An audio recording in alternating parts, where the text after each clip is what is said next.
kita sudah belajar bagaimana mencari rank dari suatu matriks. Nah, pada materi yang sebelumnya kita sudah mempelajari tentang sistem persamaan linier.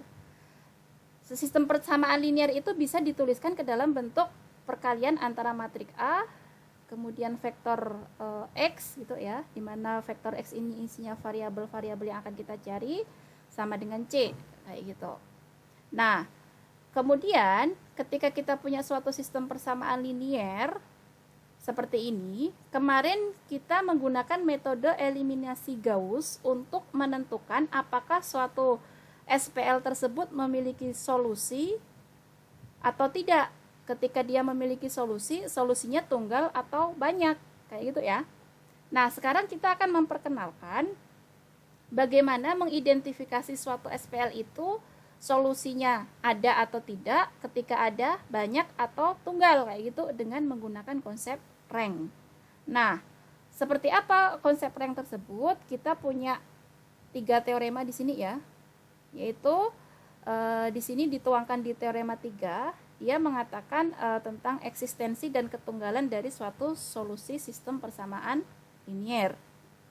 Nah, di sini dikatakan bahwa ketika saya punya suatu sistem persamaan linier yang dituliskan ke dalam bentuk perkalian matriks seperti ini, maka matriks A ini secara umum kita tuliskan ke dalam bentuk matriks yang berukuran M kali N.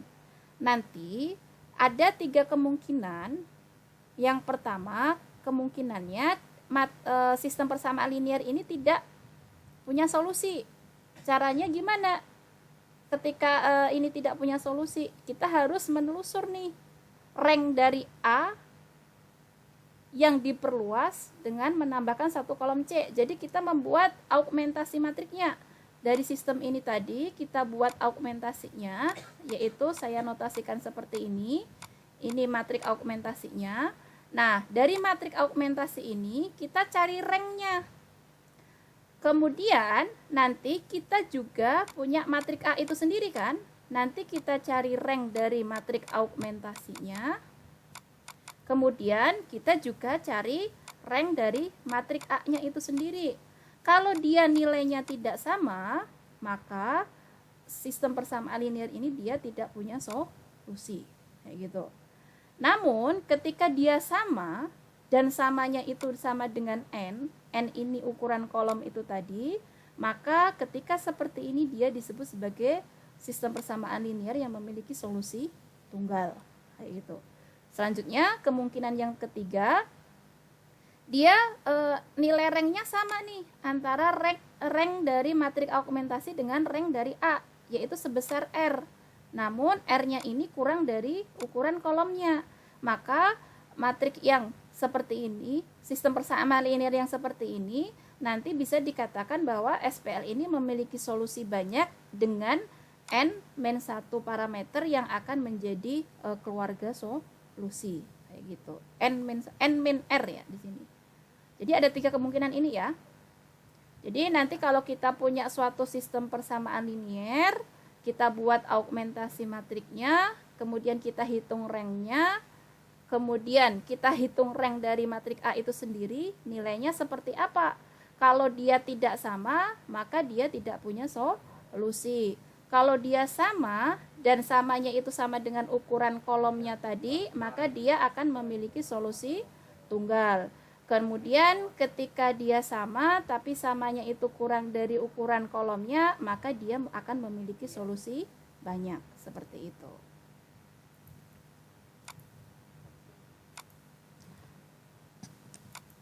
Oke, sampai di situ. Selanjutnya masuk ke teorema 4. Teorema 4 ini untuk sistem persamaan linier yang homogen. Homogen itu maksudnya yang ruas kanannya, yang C-nya ini jadi 0. Nah, kita punya suatu sistem persamaan yang bisa dituliskan ke dalam bentuk perkalian antara matrik A dengan vektor X sama dengan ini. Nanti ada 4 kemungkinan nih. Yang pasti sistem persamaan homogen D itu dia pasti memiliki solusi gitu ya. Nah, kemudian yang kedua berlaku solusi trivial, yaitu semua nilai solusinya itu 0. Kemudian berlaku solusi tunggal, yaitu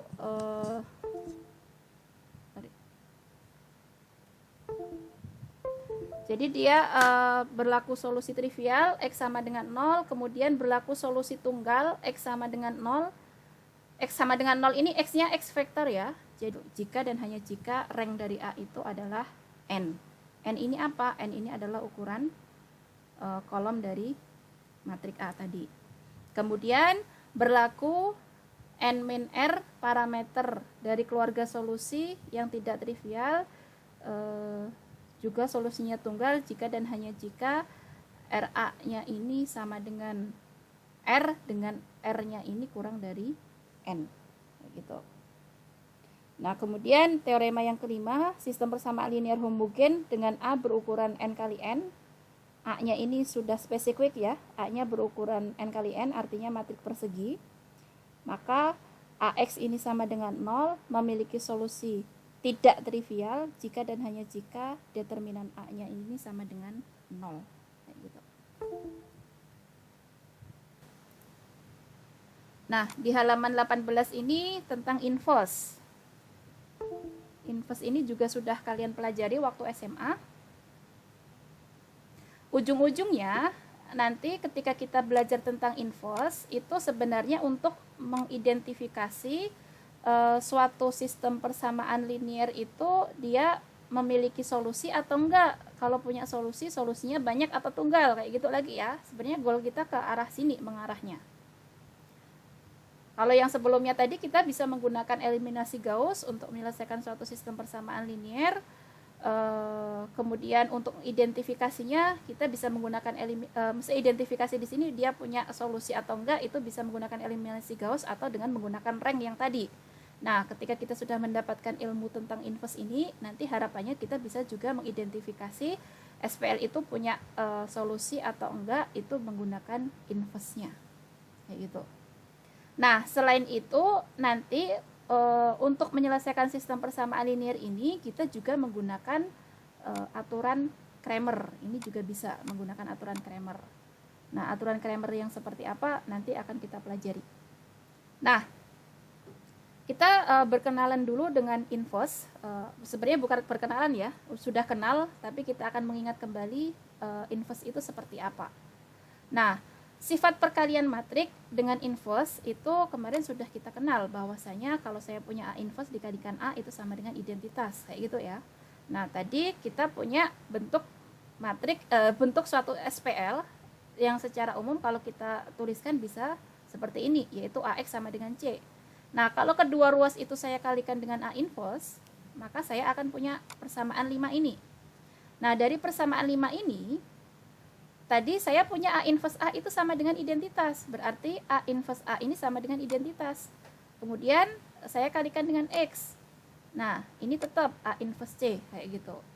Nah, karena saya punya identitas dikalikan X, ini sama saja dengan X, yang ini ya, maka dari persamaan 6 ini saya punya ini, kayak gini. Artinya apa? Artinya solusi dari sistem persamaan linear ini tadi itu yaitu dihitung dari A inverse dikalikan dengan C. Tapi yang perlu kita garis bawahi, A inverse ini bukan berarti A pangkat min 1 ya. Ingat A di sini yang kita punya ini matriks. Jadi kalau saya menemukan A notasi seperti ini di mana A-nya ini matriks, ini bukan berarti seperti ini. Jadi ini tidak berlaku, hati-hati, ini tidak berlaku ya. Jadi di sini itu adalah A inverse, bukan 1 per A, kayak gitu. Nah, selanjutnya tadi kita bilang bahwasanya kalau saya punya A inverse A itu sama dengan A inverse A itu sama dengan identitas.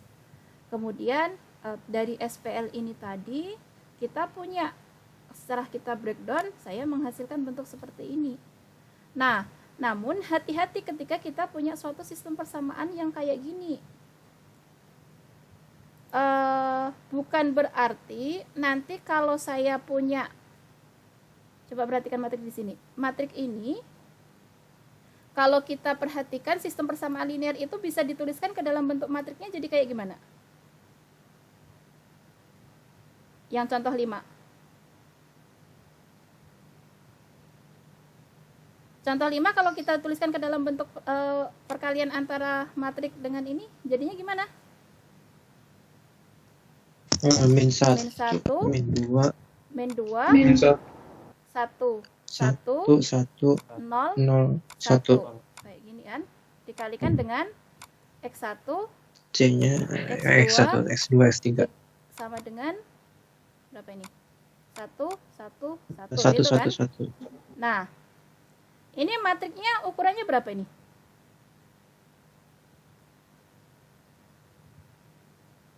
3 kali 3 kali 2. Perhatikan. Ini sebenarnya kalau misalnya saya trial and error gitu kan, saya bisa menemukan suatu bentuk.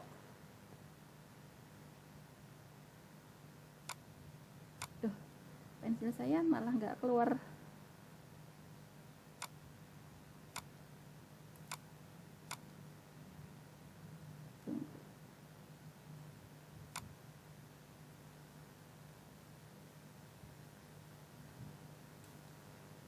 Saya bisa menemukan suatu matrik yang bentuknya 1, 2, 0, kemudian 1, 1, 2.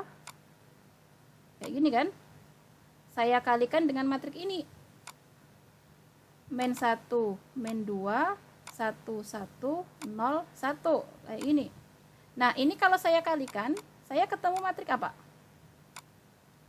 Baris pertama, kolom pertama, saya akan ketemu berapa di sini? 1 kan? Min 1, 2. Iya. Kemudian baris pertama, kolom kedua akan menemukan berapa di situ? 0. Nanti kan saya ketemu bentuk seperti ini. Ini kan identitas kan? Ya enggak? Nah, bukan berarti kalau seperti ini itu inverse-nya ya. Ini kan apa ini? Ini matrik apa gitu? Hubungannya sama ini kan dia nggak ada, bukan inverse-nya ya, karena dia ukurannya matriknya 3 kali 2. Nah, namun ketika kita ketemu bentuk seperti ini, nanti kalau kita kalikan ke sini, bukan berarti nanti saya akan mendapatkan, tadi kan saya punya matrik ini, itu misalnya saya notasikan dengan A, kemudian saya kalikan dengan X gitu ya, X-nya sama dengan matrik C ini, C yang ada di situ. Saya menemukan, ternyata saya punya matrik yang dengan coba-coba tadi menghasilkan suatu bentuk identitas kayak gini. Berarti nanti kalau saya, ini kan bisa nggak ya, ini tadi kedua ruas saya kalikan ini. Berarti saya punya 1, 2, 0, 1, 1, 2, saya kalikan dengan 1 min 2, 1, 1, 0, 1, kemudian saya kalikan dengan X, kemudian ruas kanan saya kalikan dengan ini juga. 1, 2, 0, kemudian 1, 1, 2. Kemudian saya kalikan dengan C. C-nya berapa di situ? 1, 1, 1 ini. Nah, ini kan akan ketemu identitas juga nih yang ruas kiri. Berarti itu karena hasilnya tadi ini kan, berarti itu identitas dikalikan dengan X sama dengan berapa ini hasilnya yang ruas kanan? 1 dikalikan 1 kan 1, ditambah 2 kali 1. 3 berarti ya. Kemudian yang Bu, ini apa kurang minus, Bu? Yang itu. Yang mana? Seharusnya min 1, min 2 matriks yang itu. Gini ya. Min 1 min 1 2 kan kok minus sih harusnya kan ini kita mengalihkannya. Yang bukan Bu, maksudnya yang matriks yang sebelah kiri, Bu. Yang ini nah, kan? itu maksudnya. Ya, oke. Iya. Nah, sekarang coba perhatikan ini. Ini dikalikan dengan ini, menghasilkan ini, benar kan? Keduanya berapa? 1 ditambah 1, 2. 2 ini dikalikan dengan yang di sisi sini 1. Berarti jadi berapa itu? Jadi 4. Nah, ini kalau kita mengerjakan seperti ini, benar nggak? Berarti X1-nya kan 3, X2-nya 4. Kita substitusi balik ke sini. Konsisten nggak? Kalau X1-nya 3, X2-nya 4, kita substitusikan ke sini. Konsisten nggak? Enggak. Jadi hati-hati ya. Bukan berarti kita mencari matrik yang hasil perkaliannya dengan matrik A-nya itu identitas, bukan seperti itu. Tapi yang berlaku ini adalah apa? Inverse dikalikan dengan A yang menghasilkan identitas kayak gitu. Bukan sembarang matrik yang menghasilkan identitas. Maksudnya seperti itu. Nah, kita tahu bahwa sistem persamaan linear ini dia tidak punya solusi sebenarnya. Tapi ketika kita salah mengerjakan dengan cara seperti ini, kesannya dia punya solusi. Padahal kalau kita telusur balik, maksudnya kita berhenti di sini tanpa ngecek ke sana, ternyata dia nggak konsisten gitu. Jadi ini bukan berarti kita mencari matriks sembarang yang menghasilkan perkaliannya suatu identitas. Tapi di sini kita mencari A inverse ya. Jadi A inverse dikalikan A itu adalah identitas kayak gitu. Nah, hati-hati nanti ketika mengerjakan suatu sistem persamaan linear. Nah, kemudian dari kita bisa mempelajari tentang inverse itu sendiri. Nah, tadi kita sudah punya sifat bahwasanya matrik A inverse dikalikan A itu sama saja dengan identitas kan? Nah, kemarin kita sudah mempelajari sifat-sifat determinan. A inverse dikalikan A ini kan perkalian dua matrik. Berarti ketika saya cari determinannya, hasil perkalian antara A inverse dengan A itu sama saja dengan determinan I ini sendiri kan? Kita tahu bahwa identitas itu matrik yang gimana? Dia gonal kan? Tapi diagonal utamanya nilainya 1, yang lainnya 0 gitu kan? Nah, berarti determinan dari matrik identitas ini dia nilainya 1. Berarti artinya apa? Artinya determinan A inverse dikalikan A itu nilainya 1. Nah, selanjutnya kita tahu bahwa kalau dua matrik dikalikan kemudian kita cari determinannya, sifatnya akan menjadi seperti ini. Jadi yang di ruas kiri di persamaan 9 akan sama dengan ruas kiri di persamaan 10. Kayak gini.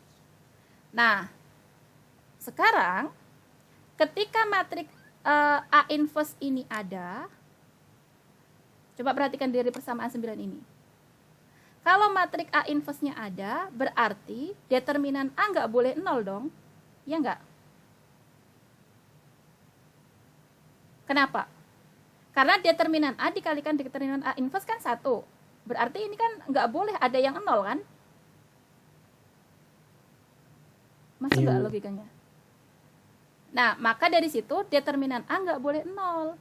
Nah, kita tahu pada materi sebelumnya, determinan A ini dicari bisa menggunakan rumus kofaktor kan? Dengan rumusan yang kayak gini. Nah, misalnya rumus kofaktor ini saya berdasarkan pada kolom ke K. Kolom ke K berarti saya punya rumusnya kayak gini nih. Sigma berarti J-nya yang jalan. Kemudian kolom K-nya yang tetap.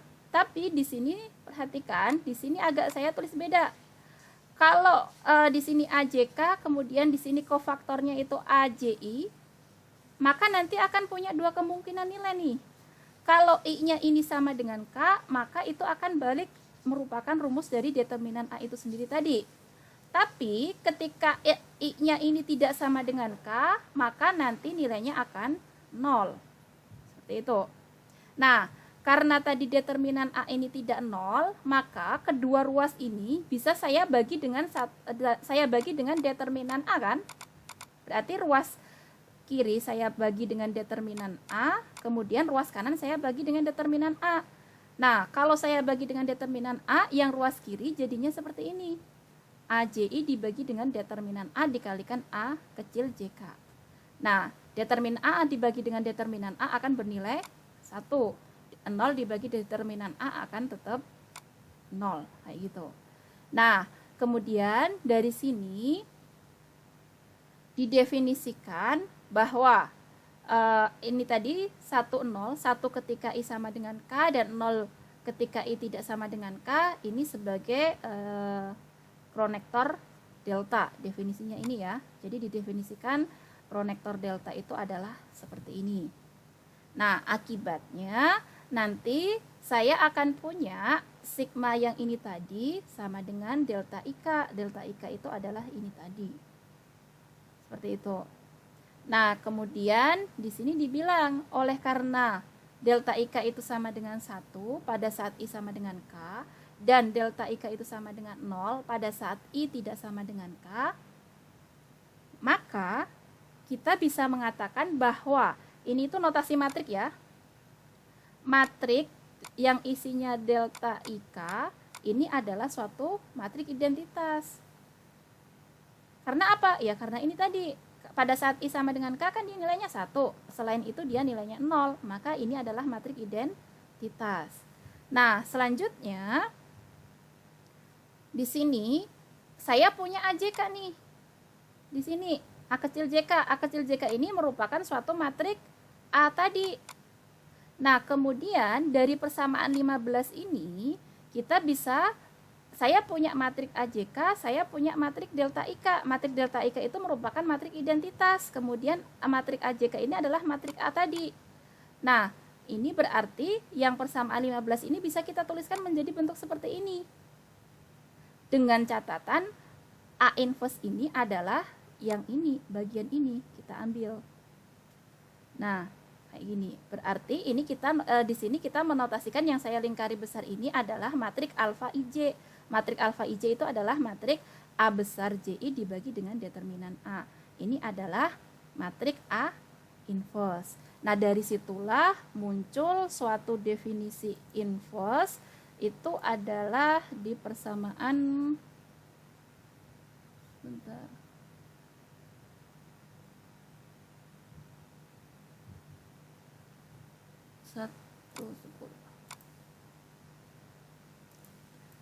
Nah, dari sana tadi kita tahu bahwa tadi A inverse itu apa? Apa tadi? AJI dibagi dengan determinan A. Nah, di sini kita uraikan nilainya itu bentuknya sama kayak gini. 1 per determinan A itu kan konstan. Kemudian di sini ada AJI. AJI itu sama saja dengan matrik yang ada di sini nih. Ini matriknya. Nah, di sini disebut sebagai adjoint dari A. Jadi definisi A inverse ini asal mulanya dari situ. Makanya dari SMA kita kenal bahwa A inverse itu dirumuskan sebagai 1 per determinan A dikalikan dengan adjoint dari A. Kayak gitu.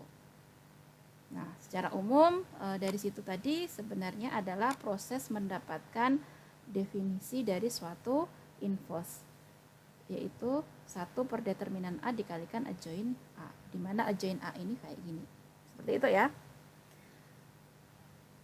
Nah, tapi hati-hati di sini ya, adjoint dari A, ini kan dia notasinya A besar 1,1 ya. A besar 1,1 tadi, dia merupakan apa? Kofaktor. Nah, kalau saya punya A11 itu merupakan kofaktor, berarti A11 ini isinya apa? Masih ingat nggak? Kalau A11 berarti jadi apa di sini? Min 1 pangkat 1 plus 1 dikalikan minor 11. Ini jangan dilupakan. Berarti kalau A21 berarti apa? Masih ingat nggak? Min 1 pangkat 2 ditambah 1 M21. Nah, isi dari matrik adjoint ini adalah kofaktor-kofaktor ini. Seperti ini ya. Kayak gitu. Coba langsung saja di sini. Menghitung inverse dari matrik ini. Berarti apa yang harus kita lakukan? Ya menggunakan rumus ini kan? Berarti gimana?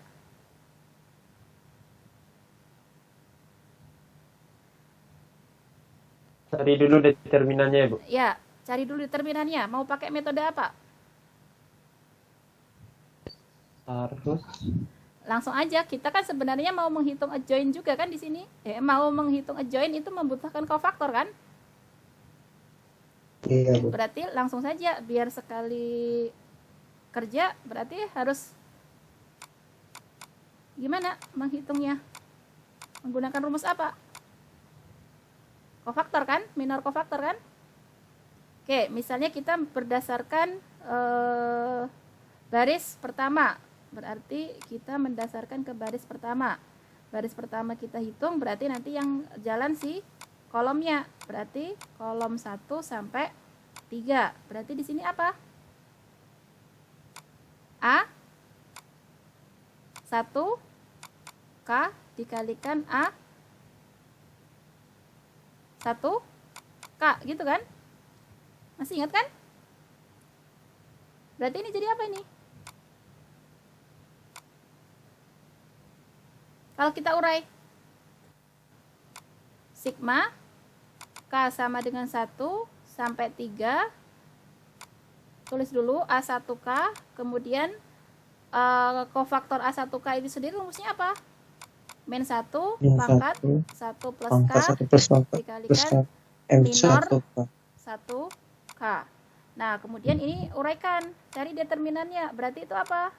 A11 min 1 pangkat 2 M11. Kemudian ditambah A12 min 1 pangkat 3 M12 ditambah A13 dikalikan min 1 pangkat 4 M13 gitu ya. Nanti lanjutkan ya. Hitung determinannya, nanti determinannya dapat berapa gitu ya. Determinan E-nya sama dengan berapa. Nah, kemudian nanti kita menghitung, setelah ini kita menghitung apa? Mencari adjoint dari E kan? Adjoint dari E tadi isinya apa? Kalau kita ngikutin yang di sini.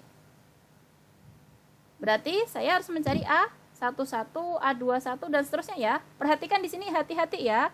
Di sini kesannya kayak ditranspose gitu ya. Kalau adjoint A ini urutannya di sini A11, A21.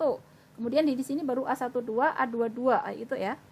Nah, berarti saya karena rumusnya tadi kita harus menghitung adjoint A, kalau matriknya A, sekarang matriknya di sini E, berarti saya mencari adjoint E. Adjoint E ini nanti isinya apa? E11, kemudian E21, kemudian apa? E31. Yang di sini apa? E12. E12. Kemudian di sini E22. yang di sini yang di situ apa rumusnya?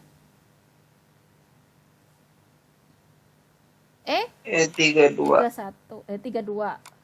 Yang di sini E32, Bu.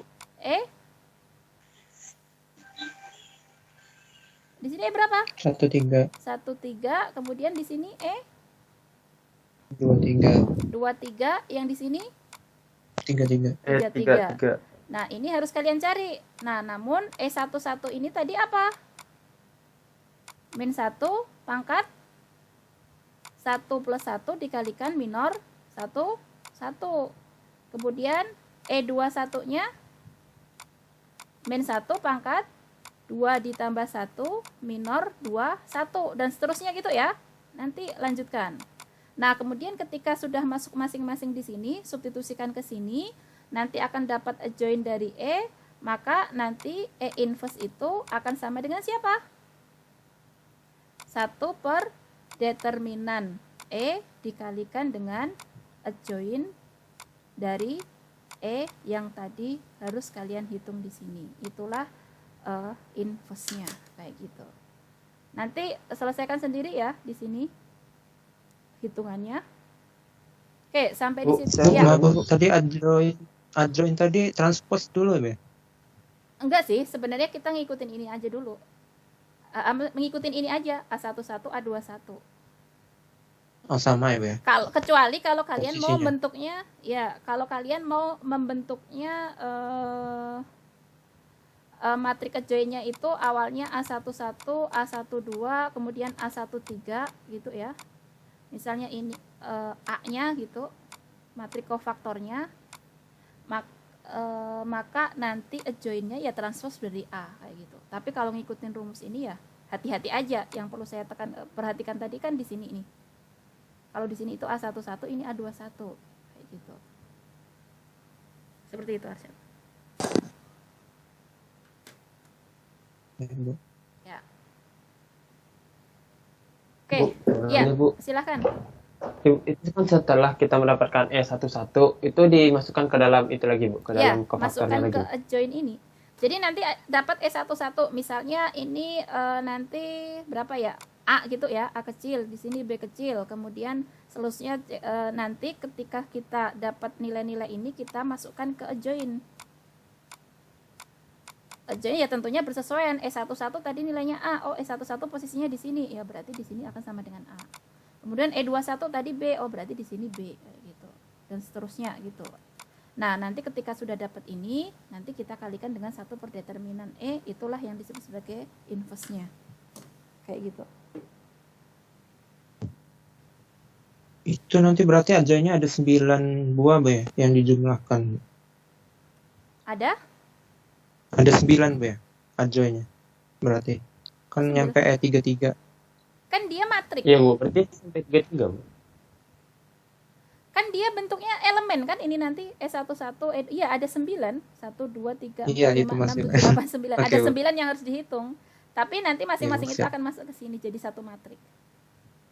Hmm. Gitu. Jadi adjoin ini isinya adalah matrik apa ya? Kofaktor, elemen dari kofaktor hitungan ini tadi. Ada 9 elemen yang harus kita hitung. Kayak gitu. Oke, ada lagi?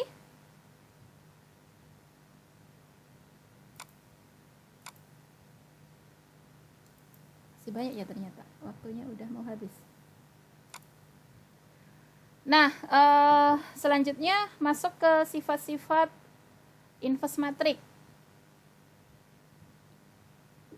Sini ada teorema 6 tentang inverse matrik. Kalau saya punya matrik A berukuran n kali n, ingat ya, A-nya ini harus matrik persegi, ukurannya n kali n. Jika determinan A itu tidak 0, maka terdapat dengan tunggal matrik A inverse. Jadi akan terdapat dengan tunggal matrik A inverse yang juga berukuran n kali n. Kemudian A inverse itu dinamakan inverse dari A.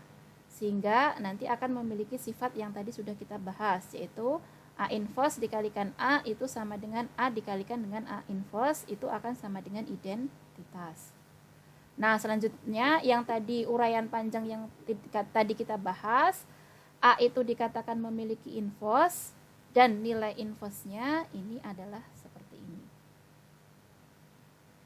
Yaitu A inverse sama dengan 1 per determinan A dikalikan adjoin A. Nah, kemudian jika determinan A-nya ini sama dengan 0, maka A inverse tidak ada. Nah, kalau A inverse tidak ada, maka A itu disebut sebagai matriks singular. Seperti itu ya. Perhatikan bahwasanya suatu matrik A itu harus berukuran persegi atau harus matrik persegi yang berukuran n kali n. Jika determinannya tidak 0, maka kita bisa menemukan inverse-nya. Inverse-nya apa? Inverse-nya bisa dihitung menggunakan rumus yang di 21 ini. Namun ketika determinannya itu 0, maka A inverse itu tidak ada. Nah, matrik yang tidak memiliki inverse itu disebut sebagai matriks singular, kayak gitu. Nah, ini gongnya di sini nih, teorema 7. Tadi kita sudah menyinggung tentang sistem persamaan linier. Sistem persamaan linier itu sekali lagi bisa dituliskan ke dalam bentuk notasi yang seperti ini.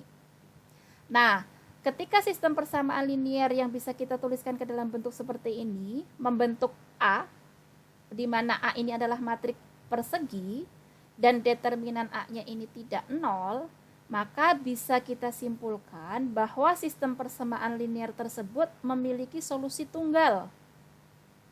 Nah, solusi tunggalnya itu ya ini, X itu sama dengan A inverse C, kayak gitu. Ingat ya, di sini sistem persamaan yang berarti kalau matrik A-nya ini matrik persegi yang berukuran n kali n, berarti sistem persamaan ini ada berapa persamaan, berapa variabel? Ada yang tahu? Kalau A-nya ini persegi, N kali N berarti berapa persamaan berapa variabel? Ada n persamaan n variabel. Iya, benar sekali. Jadi nanti kalau ketemu sistem persamaan linier, dia n persamaan dan n variabel, kemudian kalian disuruh mengidentifikasi dia solusi tunggal, dia memiliki solusi tunggal atau enggak gitu. Kalian bisa menggunakan teorema ini. Ya, berarti kalian harus membentuk seperti ini, kemudian menghitung determinan A-nya, 0 atau enggak. Kalau dia enggak 0, dia sudah bisa dipastikan bahwa sistem persamaan linier tersebut memiliki solusi yang tunggal. Yang kayak gimana solusinya? Ya, solusinya ini. Kayak gitu. Langsung saja hitung A inverse dikalikan C, itu nanti akan mendapatkan solusi. Ini alternatif cara selain menggunakan eliminasi Gauss. Kayak gitu. Oke, lanjut ke sifat-sifat inverse yang lainnya. Jika A dan B memiliki ukuran yang sama dan memiliki inverse, maka A dikalikan B itu ada, dan nanti sifatnya akan seperti ini. A dikalikan B diinverskan, ini nanti sama saja dengan B inverse dikalikan A inverse. Kemudian jika A memiliki inverse, maka nanti saya bisa menghitung A transpose saya inverskan, itu sama saja dengan A inverse kemudian saya transposkan.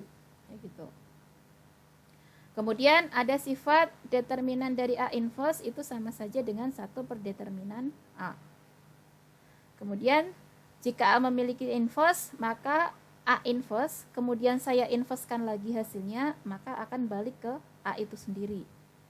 Kemudian A saya pangkatkan M, kemudian saya pangkatkan N akan sama saja dengan ini. Tentunya di sini untuk suatu bilangan bulat M dan N positif, negatif ataupun 0.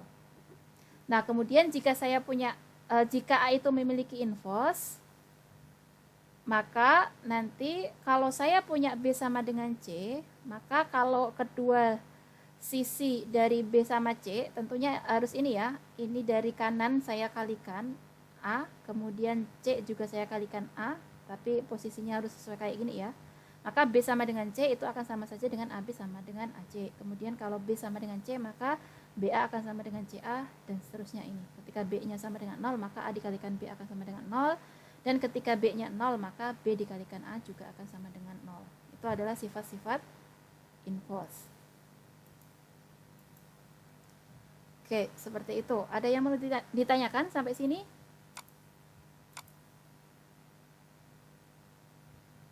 Tidak ada? Lanjut. Kok aturan Kramer dulu ya? Tunggu.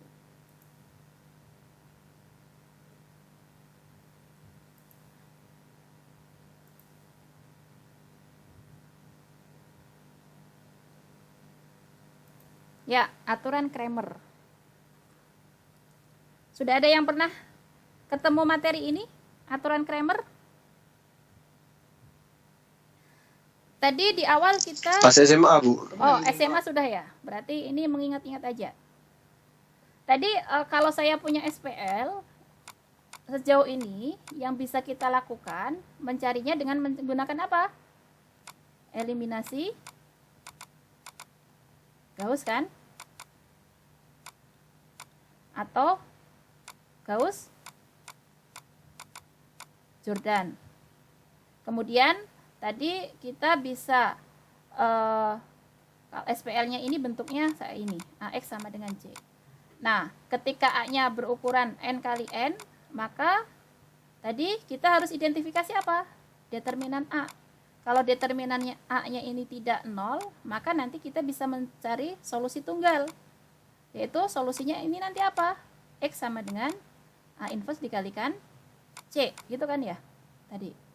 Nah, sekarang yang ketiga kita bisa menggunakan aturan Kramer. Nah, aturan Kramer ini kayak gimana? Aturan Kramer ini mungkin sebagian besar di antara kalian sudah ada yang mendapatkan waktu SMA. Nah, aturan Kramer ini berlaku kalau misalnya, langsung saja ke contoh 7. Saya disuruh mencari solusi dari X1. dari sistem persamaan linear ini. Berarti nanti caranya gimana? Untuk mendapatkan X1, berarti saya harus mencari determinan. Ini notasi determinan ya, ini harusnya lurus. Cuma pensil saya agak bermasalah, ini harusnya lurus kayak gini. Nah, kalau saya mencari X1, berarti apa yang harus saya lakukan? Yang sudah mendapatkan masih ingat?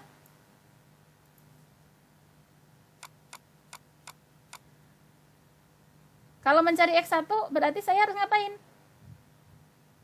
Di sini saya yang pembaginya mencari determinan dari matriks A-nya ini kan? Nanti ini 1, 3, 0, kemudian ini min 2, 3, 1, di sini 0, 1, 1. Kayak gitu kan? Nah, berarti yang atasnya ini harus apa kalau mencari X1? Kolom pertama ini saya gantikan dengan ini kan? Berarti di sini jadi 5, 1, min 2. Sisanya tinggal 3, 3, 1. Di sini 0, 1, 1. Kayak gini. Kalau mencari X1. Nah, misalnya ini saya notasikan yang di atas itu adalah determinan A1. Kayak gitu ya. Kemudian yang bawah itu adalah determinan dari A itu sendiri. Nah, kalau mencari X2 berarti gimana? Di sini tetap menghitung determinan yang Itu akan tetap nggak, Bu? kenapa? Angka yang di bawah akan tetap nggak, Bu? Akan tetap determinan yang bawah akan Berarti seperti yang ini. berpindah itu nilai si X-nya berarti ya, Bu? Iya.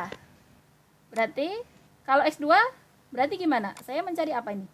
Determinan dari yang kolom kedua ini saya gantikan dengan ini kan?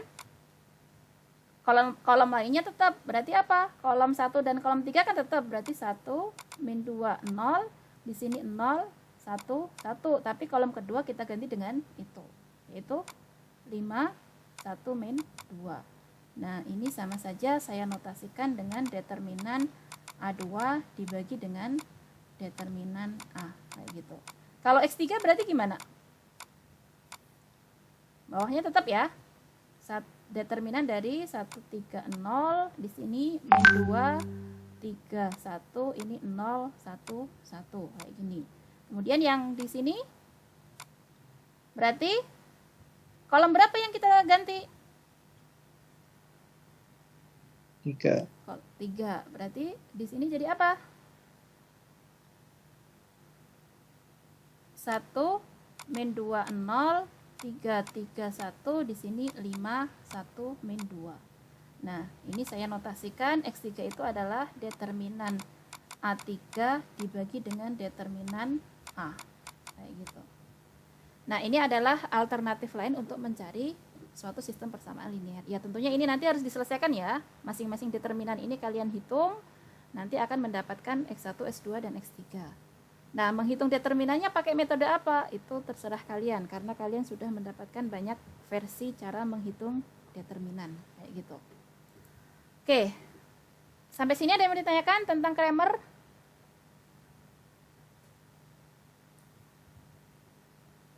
Ada nggak? Nggak ada ya?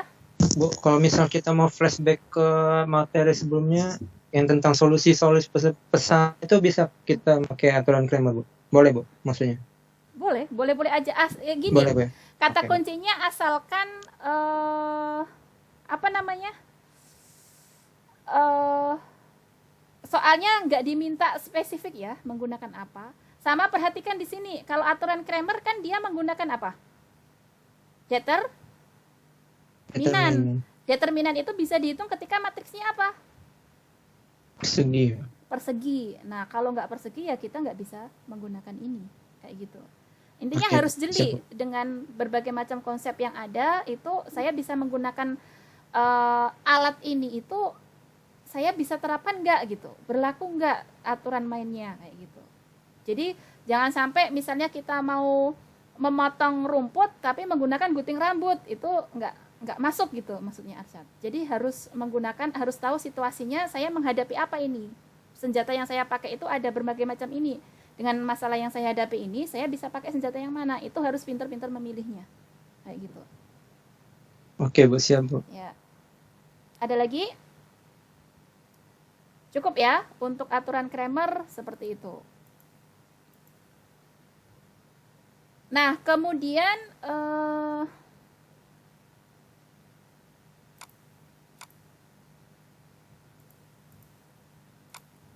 ini kita menyajikan alternatif lain untuk mendapatkan inverse. Mungkin ini juga di SMA sudah dapat ya. Jadi tadi kita menggunakan inverse itu berdasarkan yang kita pelajari pertama tadi. Apa rumus inverse itu tadi? Menggunakan definisi tadi apa? Rumus inverse 1 per determinan A kali adjoint. dikalikan adjoint dari A, gitu kan? Ingat tadi sambil mengingat, aduh ini kenapa ya pensil? Adjoint tadi apa rumusnya sambil mengingat matriknya? Elemennya itu adalah elemen kofaktor A11, A21 dan seterusnya gitu ya. N1. Kemudian ke bawah A12 dan seterusnya. Kemudian di sini ke bawahnya A1N sampai ke sini nanti kita punya ANN. A besar ya tentunya. Kayak gini. Di mana A11 ini merupakan A11 itu sama dengan apa tadi? Kofaktor kan? Men 1 pangkat 1 ditambah 1 dikalikan minor 11 dan seterusnya gitu ya. Tadi kita bisa menggunakan ini untuk menghitung inverse-nya. Tapi di sini kita memberikan alternatif lain untuk mendapatkan inverse dari suatu matrik itu dengan menggunakan operasi baris elementer. Apakah ini di SMS juga sudah diajarkan?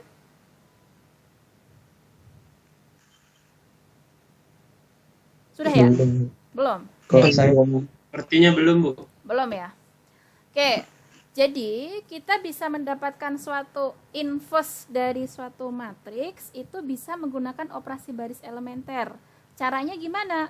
Kalau saya langsung saja ke contoh 8 biar kelihatan gimana bentuknya. Jadi, langkah pertama saya harus membuat matrik yang diperluas, matrik augmentasi ya. Tapi hati-hati, matrik yang diperluas di sini dia diperluasnya dengan matrik identitas. Nah, misalnya di sini yang saya hadapi di contoh 8 ini matriknya ukurannya berapa kali berapa? 3 kali 3. Berarti saya punya matrik identitas yang ukurannya sepadan dengan A, itu berarti nanti saya punya matrik identitas 3 kali 3. Berarti matrik identitas ini gimana? Ya 1, 0, 0, kemudian 0, 1, 0, 0, 0, 1. Saya punya matrik ini. Nah, berarti matrik augmentasi A yang diperluas dengan matrik identitas, ini nanti bentuk matriknya adalah matrik A itu sendiri 1, 3, 0, min 2, 3, 1, 0, 1, 1. Saya perluas dengan matrik identitas. Matrik identitas ini saya isikan ke sini. 1, 0, 0, 0, 1, 0, 0, 0, 1. Kayak gini. Nah, berarti saya punya matrik augmentasi, yaitu A yang diperluas dengan menambahkan matrik identitas di sini. Nah, kemudian ini nanti lakukan suatu operasi baris elementer yang sudah kita kenal sebelumnya, sehingga nanti dari operasi baris elementer itu tadi, tujuan kalian itu mengubah yang di sini, yang di posisi sini ini menjadi matrik identitas.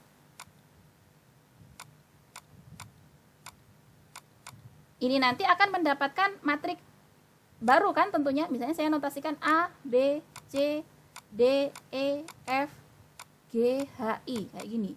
Nanti jadi dari matrik augmentasi ini tadi kalian lakukan operasi baris elementer, tujuannya membentuk menjadi matrik yang baru itu bentuknya kayak gini.